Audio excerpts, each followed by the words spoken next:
Tonight's F1 news. Zak Brown goes to battle with the FIA, Toto Wolff and Mercedes. Former Honda engineer slams Adrian Newey's management style. Red Bull have found a new loophole. And David Coulthard says Ferrari could lose Bearman. Friday night, Formula One news live. It's going to be a fun one tonight. This is where you get to drive the show. But if you're a Formula One fan, of course, you're in the right place. I'm Tony Craig. This is F1 Grandstand. And if you haven't subscribed to the channel yet, do so. Come on, become part of the community. And if you do enjoy the show, put a big thumbs up on it at any point, whenever you like. Sooner the better. It really does help the stream. But yes, Friday, who's with us? Drop Tune, Derek Venter, Ivor Greenplant, Gemma, Queen of the Chat, Reese Cup's in there, Gisette's in there, Corinne's in there, Harry Brown's in there. Let me just pop out this chat actually, so I can put it on my other monitor. Who else we got? We got I Rule Dira's in there as well. Nice to have you. There's Manjir's in there as well. Everyone's in. Friday night, Flaxton, Peter Arnold, Drop Tuned, Ron White, Cal. Hope I've not missed anybody. If I have, shouts out. But good to have you all with us on this Friday evening. Well, Friday evening for me. I don't know where you're watching the world. It might be like midday for you. So yes, Zak Brown taking the fight to the FIA regarding Toto Wolff and Mercedes' purchase of the Alpine shares. Now, we know he has said a lot about AB teams. We've all discussed it. None of us like the AB team scenario. But there's been some more detail about what it is that Zak Brown ultimately is objecting to. I think he's right. But basically, we'll start with his... We'll start with what he's unhappy about, because he actually said it all in a Sky Sports interview, and I do have the video footage. So this is basically the problem Zak has with Mercedes purchasing the Alpine shares. Just a quick reminder. I've been saying for 10 years, I don't like co-ownership. I don't like AB teams. I think it runs a high risk of compromising the sporting integrity of the sport. We've seen fastest laps from one team. Daniel Ricciardo take a point away from McLaren to help Max and Red Bull. We've seen IP transfer from one team to another. We've seen staff move from one team to another overnight, where I have to wait till 2028. So they get a sporting advantage there. Sometimes that comes with some remuneration. They're not going to have to write a check, so that's a cost cap advantage. So, can you imagine in the Premier League, two teams being owned by the same final game of the year? The team that loses is relegated. The team that wins, they don't need the win. And all of a sudden the team, how unfair is that for sport? So I think co-ownership, AB teams are not a healthy place for us to be as a sport. I think it's being managed now. We've seen incidents, and we need to do away with it, not increase it. Thank you, Zak. Yeah, so he's been quite specific. He's given examples. Daniel Ricciardo, Singapore, managing to sort of nick a point, sort of unnecessary for him, but necessary for McLaren at that time. And also, just to be clear, by the way, Zak Brown isn't asking for a lot sort of retrospectively against the Red Bull and the Racing Bull situation. That's kind of grandfathered in. His bigger concern is making it worse, like moving forward. We shouldn't be giving a pathway for any more of these types of scenarios, and I completely agree with him. And I think his actual preference later on down the line, and a lot of us say the same thing, is there's going to be a point where we think Red Bull are going to have to release that team or sell that team, or just be so heavily sort of looked at, regulated, that it becomes non-beneficial to have that sister team for Red Bull. But one of the biggest examples I think that's interesting, and I'm going to get to his letter in a minute, because what's actually happened, just to fill you in today, is Zak Brown sent an official complaint letter to Ben Sulayem, president of the FIA. The FIA have already said they want to gather evidence, and they are looking into this Mercedes purchase of the Otro Capital shares. He's already said that. But Zak Brown's been really leading this fight for a long time. He's had this gripe for a long time. And one of the things, if we look at what happened with Red Bull last year, July, they sacked Christian Horner and then immediately promoted Laurent McKees from Racing Bulls to Red Bull. No gardening leave, didn't have to fill out any obscure contract, no cost implication coming out the cost cap. And that's a really good example of the benefit, right, of having, which shouldn't be there between two teams. You can just literally move, okay, we want to sack that team principal. I know, instead of having to go out into the market like Zak Brown's had to do to recruit Giampiero Lambiase, with a who's got a contract plus gardening leave, and they can't get him to McLaren until 2028 at the earliest. Well, it will be then, because Laurent McKees has said he's not letting Lambiase go any earlier. So I get it. Plus, there's a cost implication as well, and they don't have any of those things. Now, that's still going to go on, possibly, unless the FIA clamp down. But they do have a situation now that they can control if they change the regulations to be more specific about the ownership of A and B teams. Mercedes are arguing that if we buy these shares in Alpine, we're not going to have a controlling interest, but you do, and it can affect the votes. We've seen it this year with regulation changes, haven't we? The teams got together, they put a vote in, and that will either get something passed or not. Well, Mercedes effectively could control 2 votes out of 12, and that's not okay. You could argue right now Red Bull have got that same situation, and we can't have more of it. But this is, let me tell you what he's actually gone and done today. So today, this is what has happened. McLaren Racing CEO is taking clear stance against the prospect of Mercedes acquiring a shareholding in second Formula One team, while the position of Racing Bulls has been tolerated due to a structure that dates back 2 decades. Zak Brown has reportedly sent a 6-page letter to Mohammed Ben Sulayem outlining his concerns over common ownership of multiple teams competing in the Formula One World Championship. The issue is not new, but it has returned to the spotlight in recent weeks following reports that Mercedes is interested in acquiring the 24% minority stake in Alpine. Brown's warning is primarily aimed at preventing this model from becoming more widespread over the medium to long term. Mohammed Ben Sulayem also acknowledged the need to regulate an issue that is not currently addressed by specific rules. Mercedes acquiring a stake in Alpine F1 has raised concerns amongst those who fear the advantages that could stem from the direct or indirect control of a second team. Look, we know there's an element of control anyway. Mercedes have got 3 customer teams. But even though McLaren are a customer team of Mercedes, it's Zak Brown, CEO of McLaren, who's pushing the hardest to prevent Mercedes acquiring a stake in Alpine, even though McLaren buy their engines from Mercedes. So I couldn't imagine Williams saying the same thing, or obviously Alpine aren't going to do that, are they? Because Renault wants to be partners with Mercedes. Why wouldn't they? They're on this upward trajectory. I mean, they're looking at getting a whole new sponsor with Gucci at Alpine. You wait, you'll see a green Gucci car.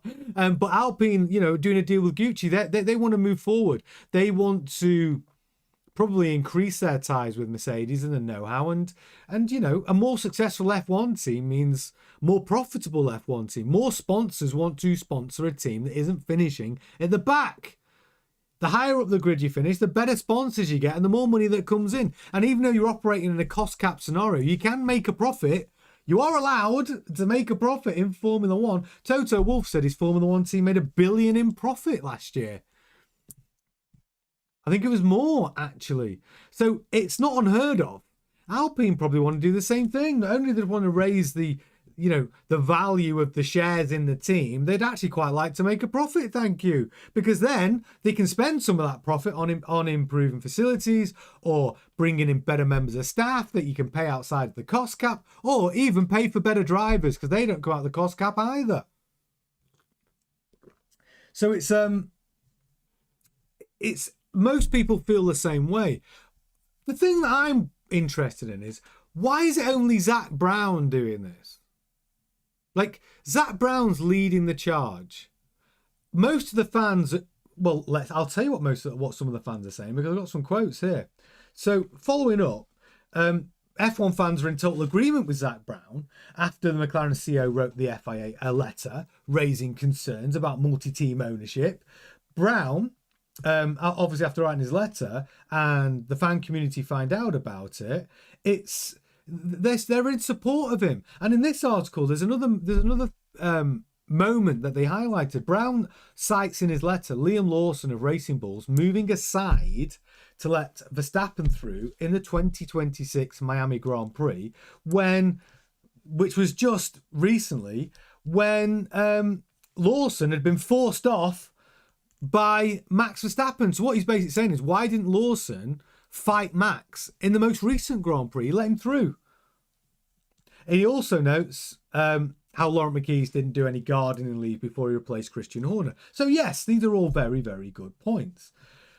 This is what the fans are saying. One said he's got a point. Another fan said all the teams should be independent. End of. And then another one said no team principal can only stake in another team. You know who I'm looking at. He's so right on this. The idea of sister teams makes F1 look like WWE or some meme sport. It's unacceptable. I can't think of any other real sport where this is allowed. He is right. I'm not the biggest fan of Brown, but having Mercedes own a stake in Alpine would be to the detriment of the sport. I like Red Bull, but I think the correct approach would be to seek the long-term divestment of Racing Bulls by them. I couldn't agree more. Another fan said, totally agree. All the teams should be independent and not even have a racing influence from the engine suppliers. For example, an engine supplier trying to influence another team to race actions to help a works team. All this is very true. I don't even think about and someone else said, I didn't even think about the Mekies angle, but that does show a lot of financial shadiness. The driver swaps too, really, and it's talking about how the drivers can swap so freely between Racing Bulls and Red Bull. But yeah, a lot of people didn't even take on board the Laurent Mekies situation. When I was giving examples about staff moving, I gave an example at the start of this year where 40 members of staff went from Racing Bulls to Red Bull without gardening leave, without any financial implication. It was just free movement. It was literally the free movement of people between teams, which nobody else has. But I missed the obvious one. Of course, Laurent Mekies did it as soon as Christian Horner left. It's not right, and they need to crack down on that as well. That might be quite an easy fix by regulation change. The Alpine deal with Mercedes and Wolf is going to require more of an intervention. And there's basically other sort of ripples to those decisions as well. Christian Horner and his team of backers, from what we understand, have offered more money for the shares than what Mercedes are offering. But Renault would rather have Mercedes as a partner than Otro Capital. Otro Capital are in this weird situation where Renault get to decide who their partner is if those shares are sold before September of this year. In September of this year, that decision is purely Otro Capital, so they can just sell to the highest bidder. And if Horner and his friends were willing to wait, well then that's how that could work. The problem is, do you want a disgruntled partnership right from the get-go where Renault are like, oh, we got Horner, we wanted Mercedes, and then you've got the situation is Toto Wolff then going to be difficult because now Horner comes in to that team. I mean, it could get very messy, right? So there's a lot of mess. Ben Sulayem did say in the press last week, we can't have this situation. It's just, what do they do, and how quickly do they do it? I mean, how quickly can they prevent that sale going through? Right now, there isn't any official legislation that I think could stop it. If Mercedes come up with the right money and Renault agree, it just comes down to whether Otro are happy with the price. So Otro can also throw a spanner in the works as well. They can say, no, Mercedes, you've got to match Horner's offer or not. We're not selling. So there's a lot of things, but I think we all agree it's time to bloody stop it. And if you watch last night's show, all this plays into what's going on at Aston Martin and their lack of leadership. And the next story we do actually have tonight is about that. You want a poll? Poll. Okay. The poll.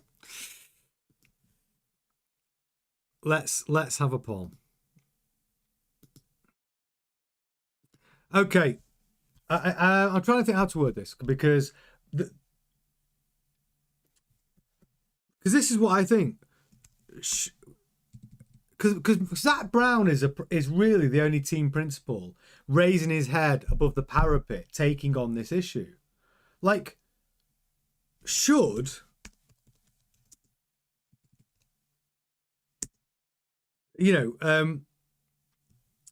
other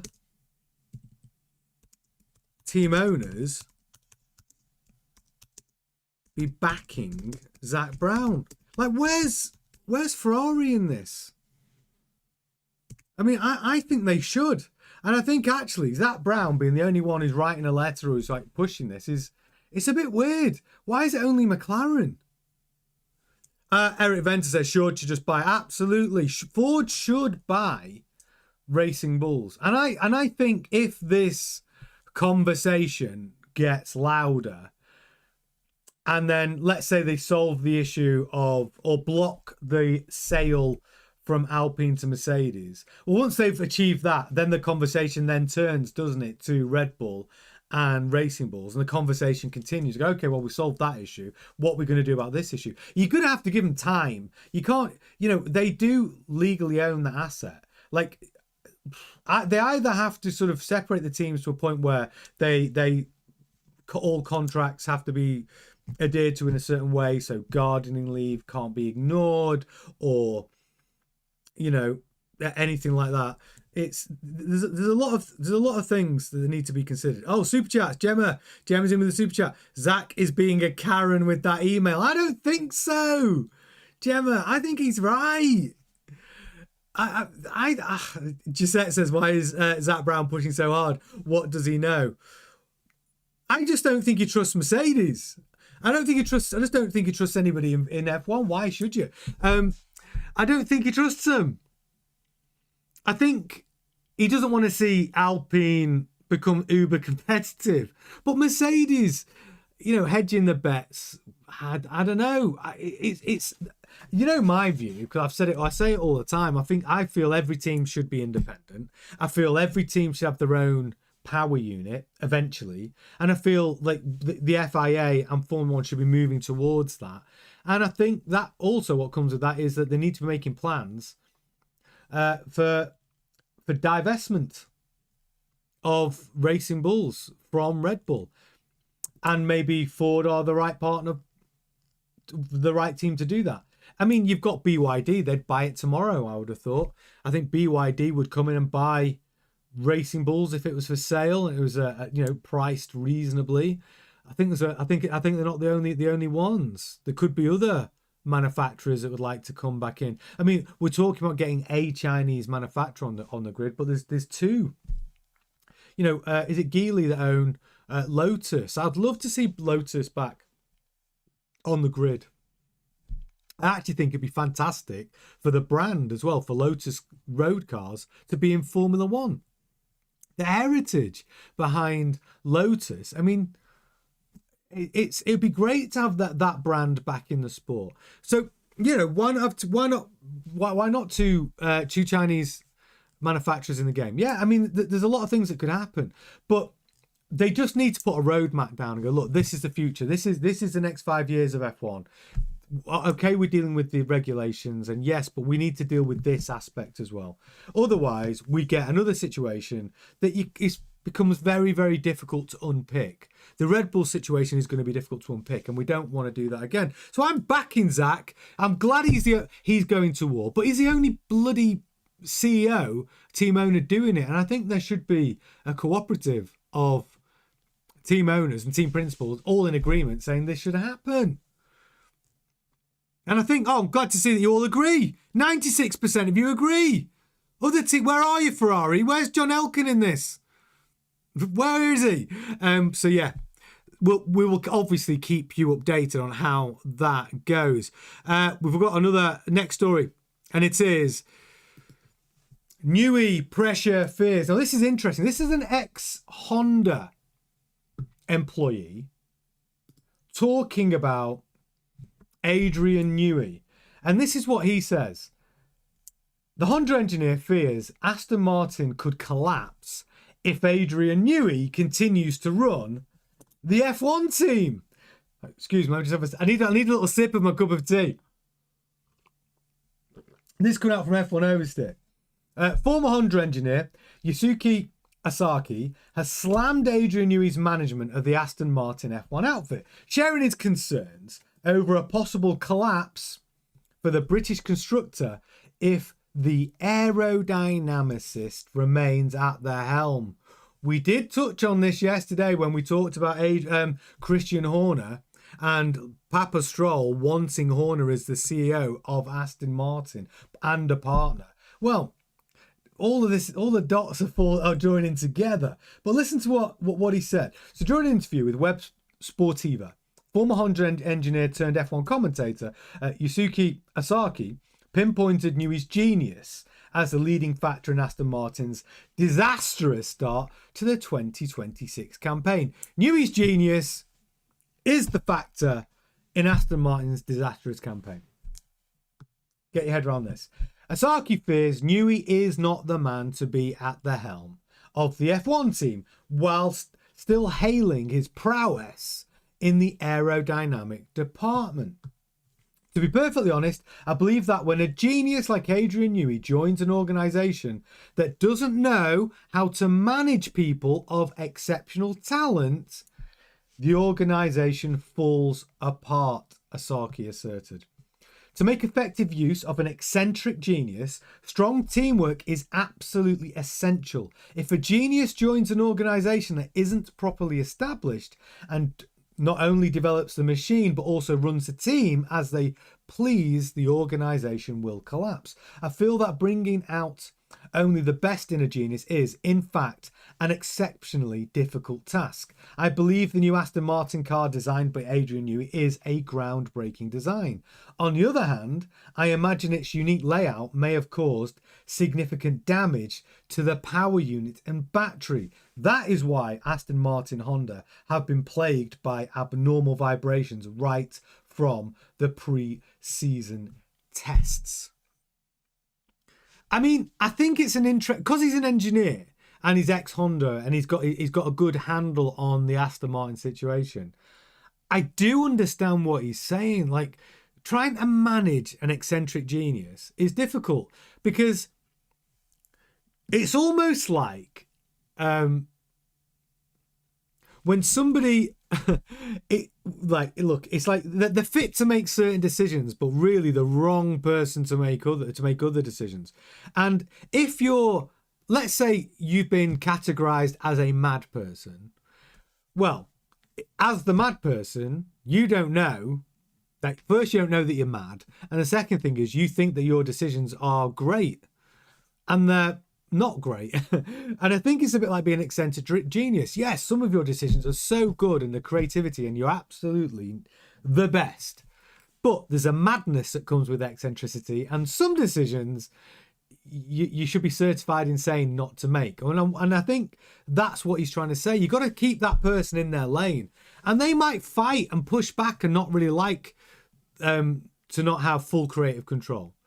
They might not like having Christian Horner as their CEO, as somebody and partner to help keep them on the tracks and focused on bring out the eccentricity. But, you know, looking at Aston Martin right now, I think we can all agree that's the one person that's missing in their team. They just don't have it. Newey came in and decided to stamp his authority, not just on the car design, but on the leadership of the team. What was the first thing he did? Cowell, you're not team principal anymore. Yeah, you're going to just do power units. You're going to focus on that, which might be a good decision in theory, but it's he took on he took on the team principal roles, give him a microphone. It was a disaster.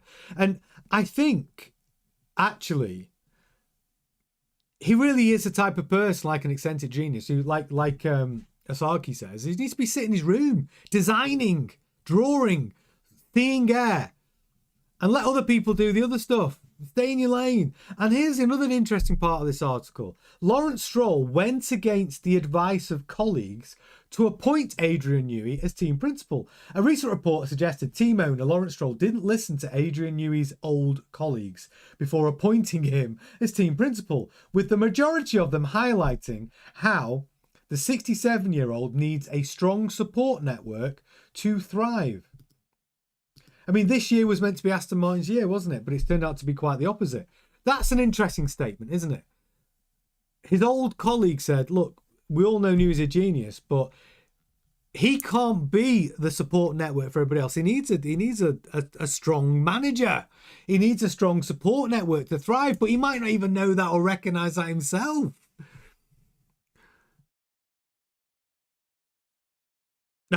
Peter Arnold, just see what Peter, I just caught Peter Arnold's message. BYD can't join F1 where we have a cost cap.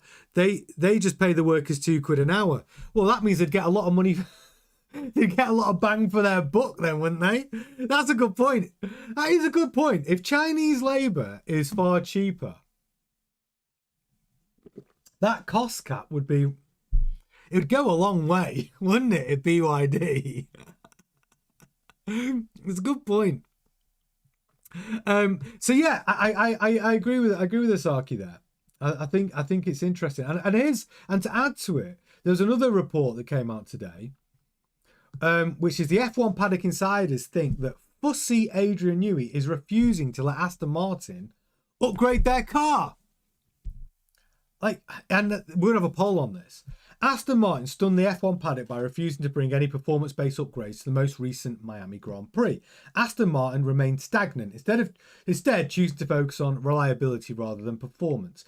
Fernando Alonso, Lance Stroll ended up taking the checkered flag for the first time, two cars finishing the Grand Prix, P15 and P17 respectively.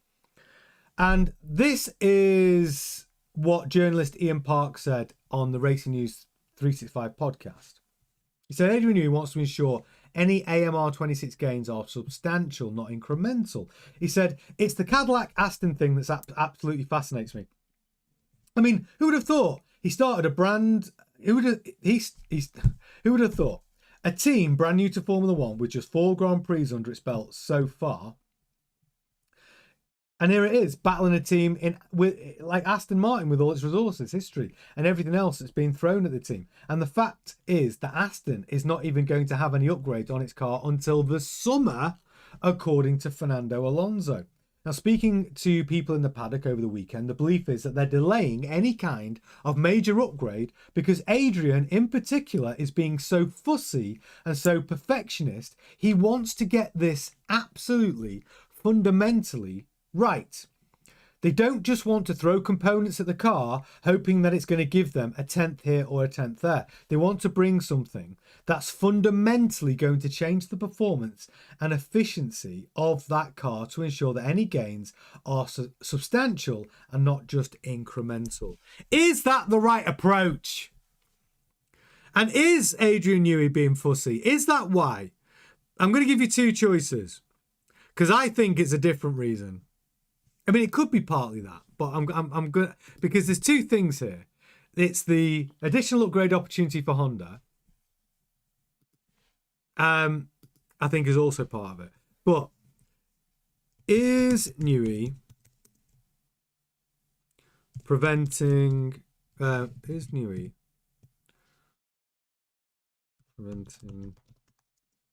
upgrades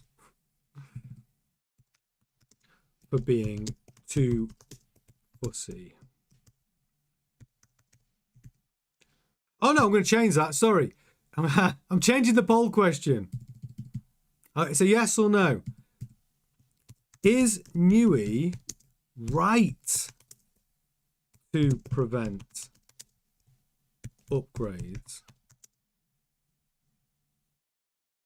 until the gains are substantial? That's better. So is it the right approach? Oh, why can't I type?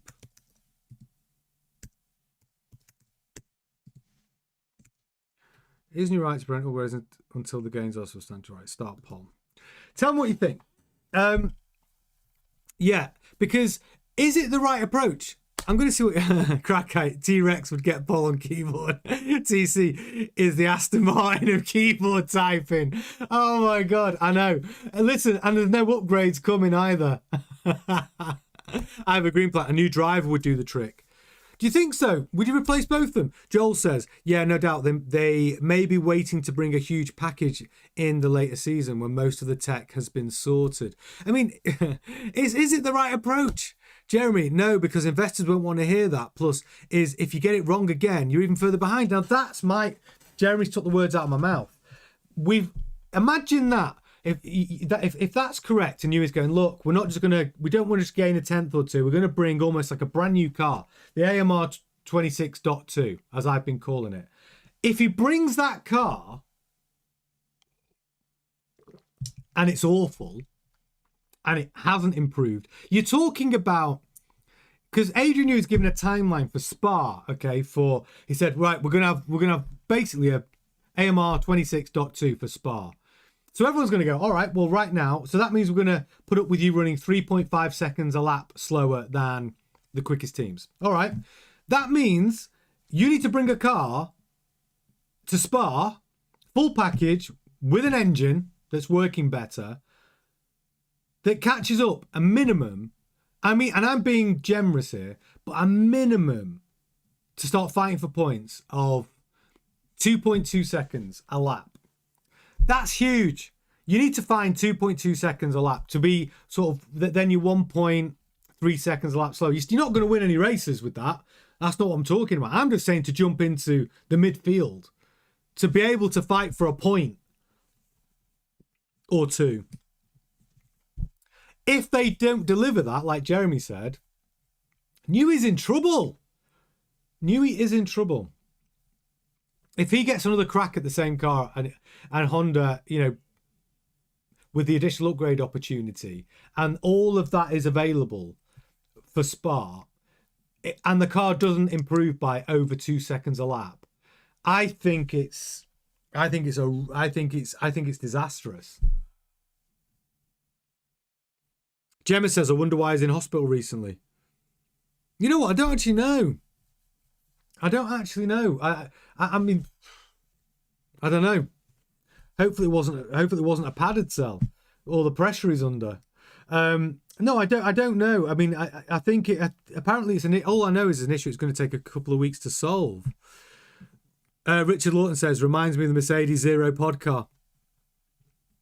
Yeah, it's Ivor Goompa says, like Fred's Mark II in Miami upgrade, 0 time gained. Exactly, Ivor. That's the point. If you bring half a new car and it doesn't perform, you're in major problems. And I know it sounds like I'm a massive Horner super fan. I'm not. I just think of it logically. I think Aston Martin need Horner.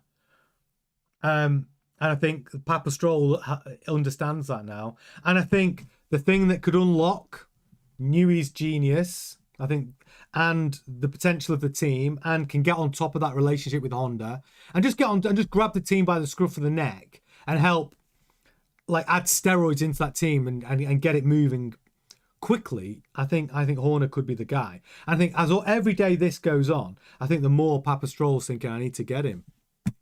F1, yeah, drop to everyone. F1 needs Horner. But there we go. Right, let's go on to the next story. So Red Bull have found a loophole. A bit techie, this one. It's a bit techie. But Red Bull have found a loophole in the regulations, and people are talking about it. So I need to show you a picture of it, actually. So this is Red Bull's new Sidepod design that came to Miami. Now, why is that a loophole? It's the way it attaches to the floor. And to give you a comparison, there's everyone that matters. That's their Sidepod designs. Look at that swooping design that's come from the Sidepod on that Red Bull. Now, just to fill you in what it's all about. A comprehensive floor and bodywork overhaul with revised bib geometry, a new side pod inlet, and updated engine cover with a high-walled side pod and wide water slides also meant a very clear shift in their bodywork concept. If you see the side pod concept, this is what Andrea Stella had to say about it. If you see the side pod concept that Red Bull introduced, that's quite different to the side pod concept that, for instance, for Mercedes or Ferrari. And the McLaren style is further different as well. There'll be a stabilization at some point, a convergence, but we look like we are quite far from this convergence. There'll be a process of looking at each other, testing things. Certainly each team will be testing, taking a look at the Red Bull concept to see the advantages. And this is the thing. They've also been quite smart and innovative in the way they've used some legality concessions to introduce such geometry. What are those legalities? Let me just tell you what it is. And it's in reference to volumes or legality boxes that impose different geometric demands. The front of the side pod is governed by the side pod inlet, reference volume, but the back of the side pod typically falls within the engine cover. Now, normally, force this side pod bodywork to be smooth, curved, and continuous, preventing teams from creating sharp fins, discontinuous edges, or multi-element structures on a given plane. I hope you're following this. But the area where its side pod meets the floor is part of the floor corner where the rules do not enforce the same geometric limitations and parts can be made up of multiple sections. So what Red Bull have done has split its design in such a way so it's not considered a continuation of the side pod engine cover bodywork. That's all the techie stuff. So if you see, they've managed to create a legal design which, if you look at how the air just channels all the way down into the floor. Now, what is this actually doing for them? Well, obviously, generating a lot more downforce. And I think most people didn't realise they were able to get away with it. But Red Bull have found a way. They found a way of channeling the air down.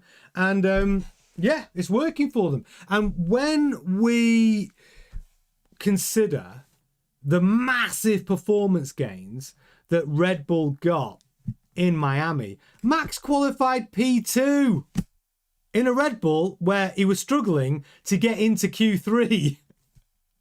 Truthfully, and I think this could be a big part of it. But doesn't it just go to show where a team that Red Bull must have some very, very talented people in that team? Because if you look at where they were going into the spring break to where they came out of the spring break in Miami, it was literally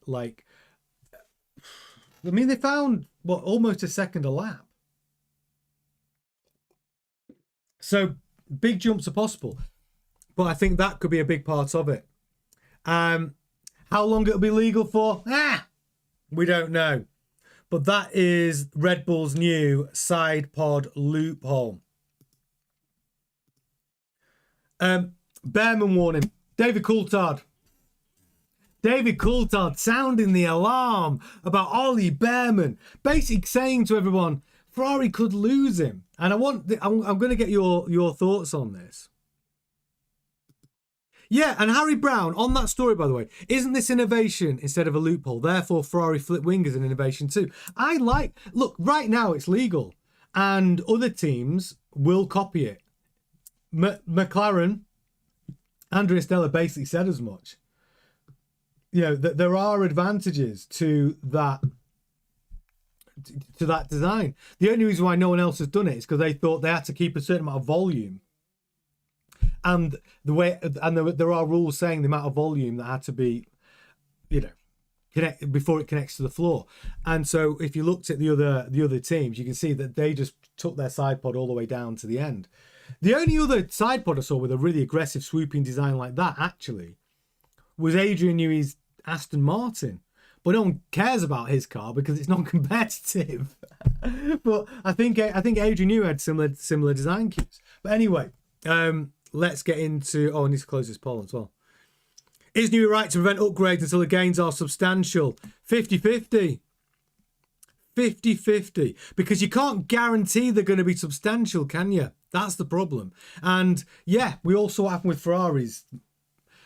upgrades in Miami, the 11 upgrades, didn't do anything, not even a 10th. Rubbish. And they thought that was going to be substantial. So what's David Coulthard saying about Ollie Bearman? 13-time Grand Prix winner David Coulthard has warned Ferrari that it cannot miss that opportunity of promoting Ollie Bearman at the right time. Speaking on his podcast, he's a phenomenal racing driver. Ferrari have got a star on their hands.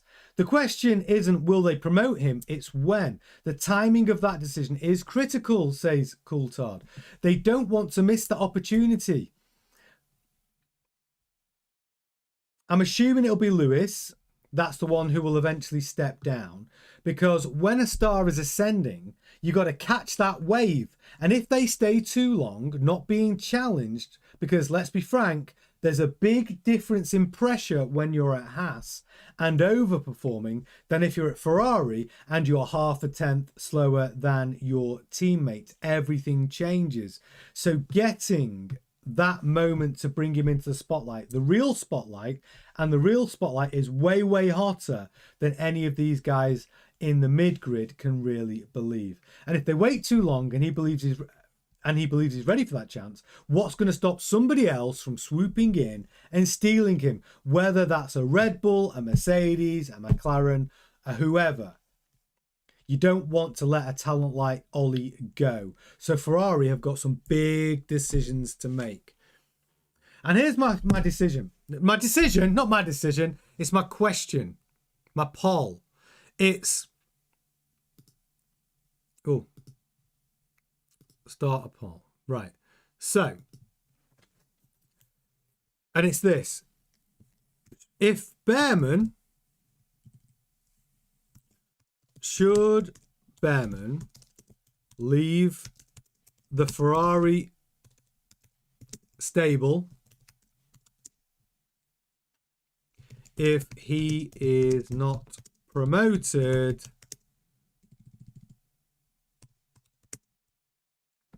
to a drive in 2027?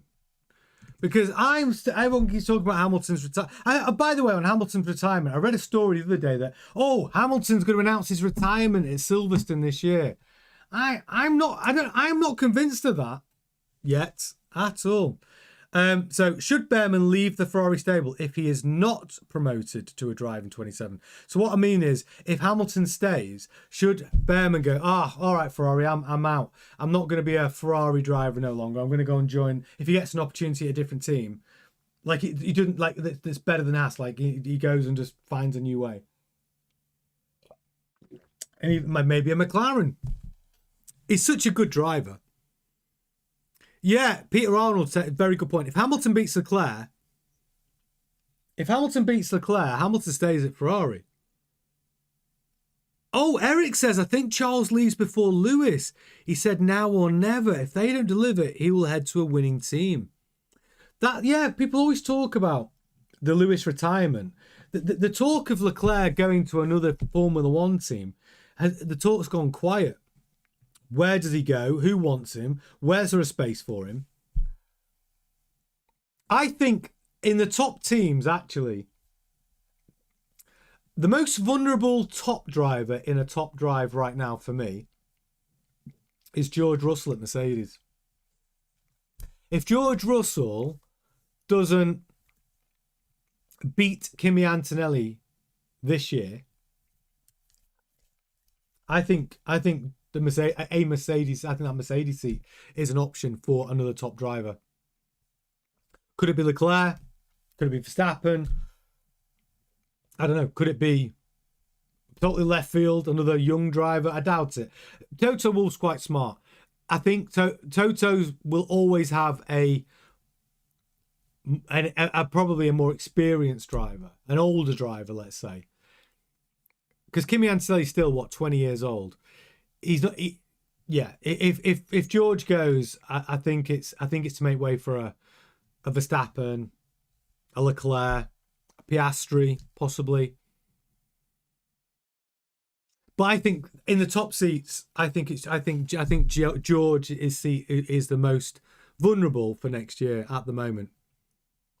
Oh, Bearman to Aston replacing Stroll, Richard says. I can't see him getting rid of him. Like, it's never going to happen. They're never getting rid of Lance Stroll.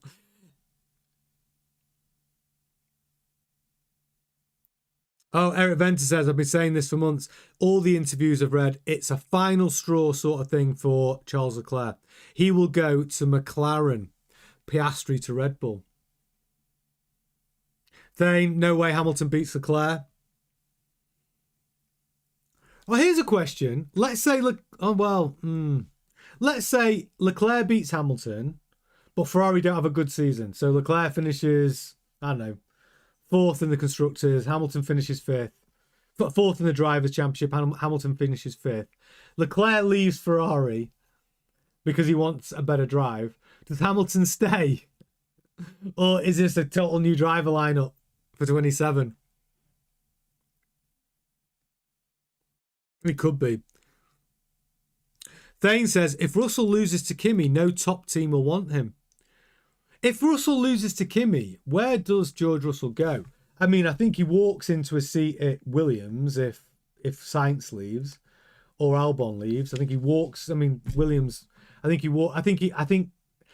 would have said Aston Martin, actually. I would have said Aston Martin, but there's all of that bad blood from back in the day where George Russell was at F3 when he was basically saying about, he was very vocal about Lawrence Stroll's approach to running the Prema race team, where I don't know the full ins and outs of it because I don't really follow F3 that closely, but the story goes like this. Lance Stroll was driving for the Prema team that Papa Stroll owned, and they got Williams to develop some sort of suspension that was illegal, and they were running it on the car for pretty much the whole season and got away with it. And some dodgy stuff, I think, around the F3, and I think George Russell said a lot of things about it, and I'm not sure whether Papa Stroll would allow George Russell to drive for Aston Martin. Oh, DT says he'd take Ocon's seat. Think George Russell could go to Haas? Muzz says Ferrari may have dodged a bullet. Ivor Greenplant says Bearman is too young to go to Ferrari and it could ruin him. Might make him, but Leclerc would have to go with Lewis. Yeah, I mean, I don't know. I agree that Bearman's really good. I'm not convinced he's going to get a drive at Ferrari in 27. I am convinced if he stays where he is for another year, Haas would obviously love to keep Bearman another year. If Bearman stayed at Haas for one more year, I 100% think the driver lineup changes at Ferrari. 100%. Even if Leclerc and Hamilton stay. Even if it goes well this year, even if, Leclerc or Hamilton, even if they win the Constructors, they stay for another year, I still think there'll be change at Ferrari in 28. It's just whether we can stick it out. Russ Palmer says Leclerc deserves a better drive. Drop Tunes thinks it'd destroy him if he goes to Ferrari.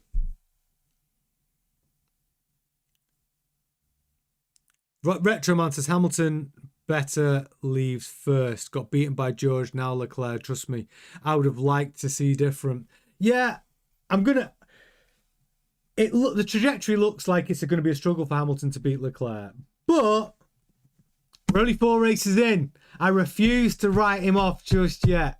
I'm still a believer. Crackeye said if Bearman replaces Lewis, it's because Ferrari refused to change and Lewis leaves. We've still got time, haven't we? We've still got time to see. Let's see what they do in Canada. I still have some belief that Lewis is close enough to Leclerc competitively this season, and I think it could get even better. I know, maybe it's wacky, but that's where I'm at.